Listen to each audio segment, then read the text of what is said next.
ये कहानी जून 2018 की है, जब जिंदगी के रंग बहुत गहरे और खूबसूरत हुआ करते थे। दुआ एक निहायत ज़हीन और खुश मिजाज कॉलेज स्टूडेंट थी, जिसे खेलों का बहुत शौक था। खास तौर पर बैडमिंटन खेलना उसे बेहद पसंद था। एक तपती दोपहर वो कॉलेज के हरी भरी ग्राउंड पर अपने दोस्तों के साथ पूरे जोश से बैडमिंटन खेल रही थी। सूरज अपनी पूरी आबोताब से चमक रहा था और दुआ का चेहरा पसीने में लिपटा लेकिन खुशी से दमक रहा था। खेल के दौरान एक ऊंचा शॉट मारने के लिए वो तेजी से पीछे की तरफ मुड़ी, लेकिन उसे अंदाजा नहीं था कि वो ग्राउंड के बिल्कुल किनारे पर मौजूद एक बेंच के करीब पहुंच चुकी है। अचानक वो उस बेंच से जोरदार तरीके से टकराई और पीछे की तरफ गिर गई। उस वक्त उसे महसूस नहीं हुआ कि ये चोट कितनी गहरी है, क्योंकि ऊपर से सिर्फ चंद खराशें ही नजर आ रही थीं। लेकिन वो नहीं जानती थी कि यह मामूली सी चोट उसकी जिंदगी का रुख मोड़ देगी और उसे एक ऐसी बीमारी में मुब्तला कर देगी जो उम्र भर के लिए उसका पीछा नहीं छोड़ेगी। दुआ कभी कॉलेज से नगा नहीं करती थी, लेकिन इस चोट के बाद उसे ऐसा शदीद बुखार हुआ कि वो 2 दिन तक कॉलेज ना जा सकी।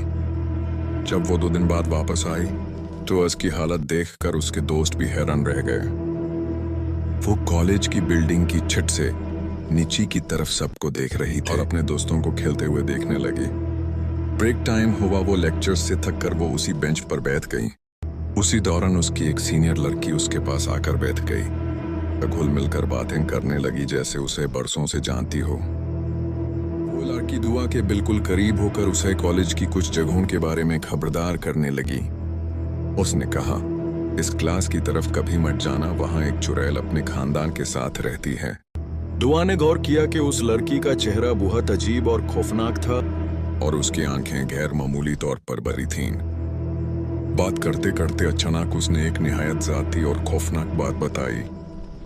उसने कहा, क्या तुम्हें मालूम है, मेरे अंकल के पास भी जिन्नात थे जो उनके लिए काम करते थे, लेकिन मरने से पहले उन्होंने इन जिन्नात को आजाद नहीं किया और इस वजह से जिन्नात ने उनकी गर्दन कब्र में ही तोड़ दी।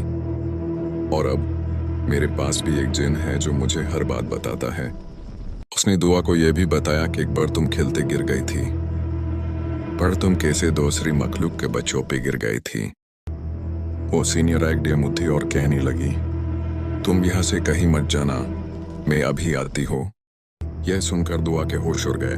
वो वहां से भागना चाहती थी, लेकिन उसे ऐसा लगा जैसे किसी ने उसे उस बेंच से चिपका दिया हो।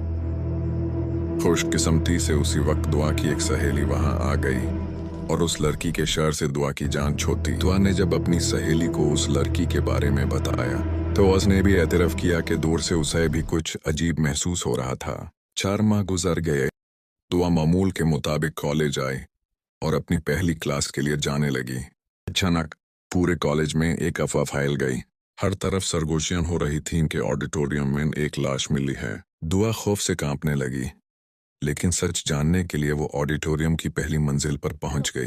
वहां स्टेज के सामने इन्वेस्टिगेशन टीम मौजूद थी और एक लाश पड़ी थी। जब दुआ ने हिम्मत करके मुश्किल से देखा तो उसके पैरों तले से ज़मीन निकल गई। वो लाश उसी सीनियर लड़की की थी जिसकी बड़ी और खौफनाक आंखें अब बेजान होकर दुआ को घूर रही थीं। लेकिन दुआ आज भी ये सोचती है कि वो लड़की उसे ये सब क्यों बता रही थी। क्या वो कोई रूह थी या कोई मुहाफिज?